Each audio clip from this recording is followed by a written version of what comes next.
కాసేపట్లో ఢిల్లీకి ఆరూరి రమేష్ చేరుకోనున్నారు. బీఆర్ఎస్ మాజీ ఎమ్మెల్యే బీజేపీలో చేరాలని నిర్ణయం తీసుకున్నట్టు తెలుస్తోంది. నిన్న వరంగల్, హైదరాబాద్ లో ఆరూరి హైడ్రామా ఆడిన విషయం తెలిసిందే. నిన్న ఎర్రబెల్లి కారును బీజేపీ కార్యకర్తలు అడ్డుకున్నారు. మరోపక్క కేసీఆర్ వద్దకు ఆరూరిని తీసుకొచ్చేందుకు ప్రయత్నించారు. నేడు ఆయన మనసు మార్చుకుని బీజేపీలో చేరాలని నిర్ణయం తీసుకున్నట్లు తెలుస్తోంది.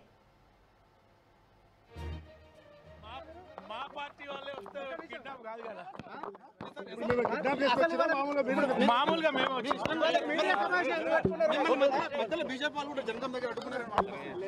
భలే ఉన్నారు. అదేం లేదు లేదు లేదు అదే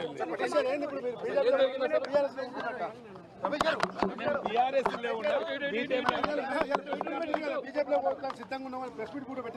ప్రెస్ మీట్ మిమ్మల్ని కిడ్నాప్ చేసి రావు పద్మ పోలీసు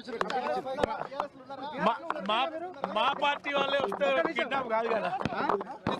కిడ్నాప్ చేసి మామూలుగా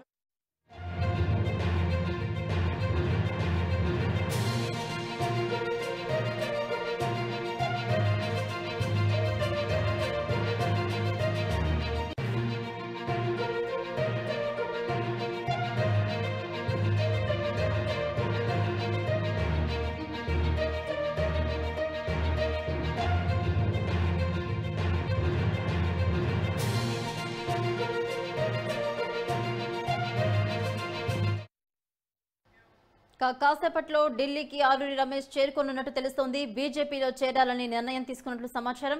ఇదే అంశానికి సంబంధించి మరిన్ని అప్డేట్స్ మా ప్రతినిధి రవి అందిస్తారు. రవి, భవానీ, ఏదైతే ఆరూరి రమేష్ బీజేపీలో చేరనున్నారన్న సమావేశం నిన్నటి నుండి కూడా ఉత్కంఠంగానే కొనసాగుతున్నది.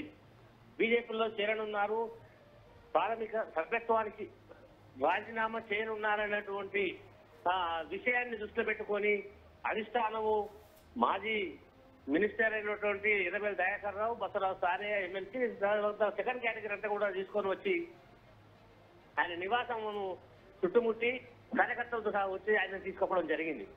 ఎటకేళ్లకు అధిష్టానం దగ్గర కూర్చోబెట్టినప్పటికీ మీరే పోటీ చేయాలి, నీకు అధిష్టానం టికెట్ ఇస్తే డిక్లేర్ చేస్తున్నారంటే సత్యమేర నేను చేయలేనని కళాఖండిగా చెప్పారు. గతంలో కొంతమంది విచ్చింద పార్టీలోనే నన్ను ఓడగొట్టి ఓటమి పాలు చేశారు.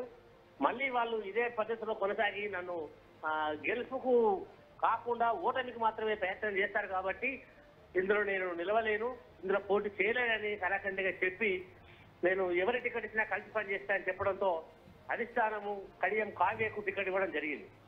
డిక్లేర్ చేసిన వెంటనే ఆ రాత్రి తర్వాత బయటకు వచ్చిన తర్వాత ఆయన హుటాహుటిన ఢిల్లీకి అధికారులతో మాట్లాడి నాయకులతో మాట్లాడి ఈ రోజు చేరనున్నారు.